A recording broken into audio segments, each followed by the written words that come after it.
Sindaganni baba hanko isanaaf tolchitu sammuu Finna qabuun barsiiftee jazaan kan keen kafalamu Jaarsa gaarii qabaatuni Kenna Rabbii guddaadhaati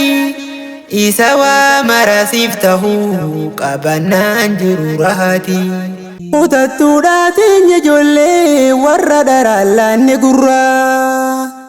Oduun sobaa sobduun fakkeessitu